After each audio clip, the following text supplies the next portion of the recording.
Kolkata TV ডিজিটালে Bhaswati রয়েছি আপনাদের সঙ্গে। আর যে বিষয় নিয়ে আজকে কথা বলবো তা হলো ইরানের মুদ্রা রিয়াল, যার বর্তমানে যে মূল্য সেই মূল্য কিন্তু ডলারের থেকেও অনেকটা কমেছে। আমরা দেখেছি যে ইরানে যে বিক্ষোভ পরিস্থিতি তৈরি হয়েছে, সেই বিক্ষোভ পরিস্থিতিতে দাঁড়িয়ে ইরানের যে রাজনৈতিক একটা পরিস্থিতি, এই মুহূর্তে সংঘাতের আবহ তৈরি হয়েছে। অন্যদিকে অর্থনৈতিক ক্ষেত্রেও কিন্তু এই মুহূর্তে ইরান যথেষ্ট দুর্বল জায়গায় রয়েছে। আপনাদের মনে করিয়ে দিই, ডলারের তুলনায় দাম ক্রমাগত কমছে। বিস্কুট, চা, দুধ, রুটি, মুদিখানার মতো দৈনন্দিন জিনিসপত্র অনেক দামি হয়ে যাচ্ছে এবং এই মুহূর্তে দাঁড়িয়ে একটা পরিসংখ্যান সামনে আসছে, যা শুনলে আপনিও অবাক হবেন। কি না, একটা পার্লেজি বিস্কিটের দাম, সেই দাম হয়ে যাচ্ছে 23,000 টাকা ইরানে। ইরানে এক ভারতীয় রুপির দাম কত?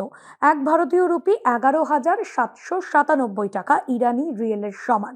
সেই হিসেবে ভারতে 2 টাকার পার্লেজি বিস্কুট ইরানে কিনতে গেলে এই এত পরিমাণ দাম পড়ে যাচ্ছে। এটা তো একটা বিস্কুটের উদাহরণ আপনাদের দিলাম, সামান্য চা খেতে গেলেও হাজার হাজার টাকা খরচ করতে হচ্ছে ইরানে।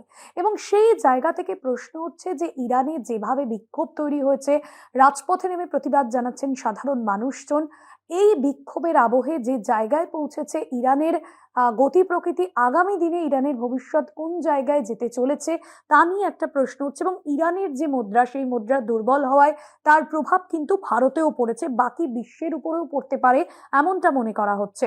মধ্যপ্রাচ্য থেকে তেল আমদানি ব্যয়বহুল হতে পারে, ভারতে মুদ্রাস্ফীতি বাড়তে পারে, অর্থনীতি দ্রুত বাড়ছে। ইরানের বর্তমান পরিস্থিতি কি? মুদ্রাস্ফীতির বিরুদ্ধে বিক্ষোভ চলছে, সরকার একজন বিক্ষোভকারীকে প্রকাশ্যে ফাঁসির ঘোষণা করেছেন। মার্কিন হুমকির পরও তারা সেই সিদ্ধান্ত থেকে সরে আসে। 28শে ডিসেম্বর 2025 তেহরানে ব্যবসায়ীদের ধর্মঘট ও বিক্ষোভ এবং সর্বোচ্চ নেতা খামেনি সরকারের বিরুদ্ধে ক্ষোভ।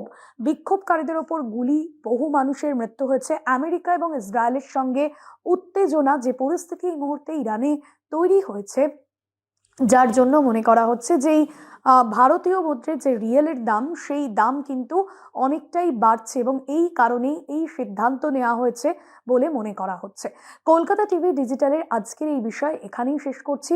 এরকম ইম্পর্টেন্ট আপডেটের জন্য দেখতে থাকুন Kolkata TV digital, Kolkata TV রাত 3-7।